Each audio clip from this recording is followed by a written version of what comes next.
গত 15 বছরে বাংলাদেশের দুর্নীতিকে রীতিমতো বাজারজাত করা হয়েছে। বাংলাদেশকে উন্নত করার বদলে অনুন্নত রাষ্ট্রে পরিণত করা হয়েছে, এমন মন্তব্য করেছেন জামায়াতের আমির ডাক্তার শফিকুর রহমান।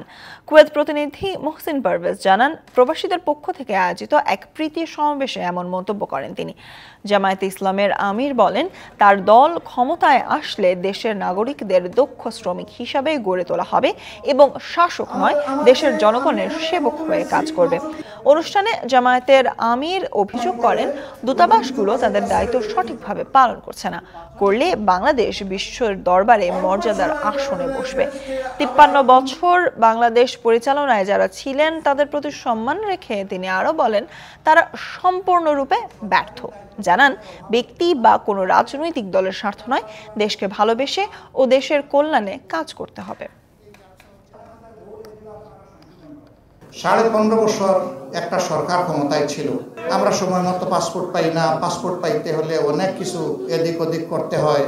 আমি দেশে আসবো, সিন্ডিকেট করে এয়ারক্রাফটের ভাড়া 2 গুণ 2.5 গুণ করে ফেলা হয়েছে, যেটা আমার জন্য জরুরি।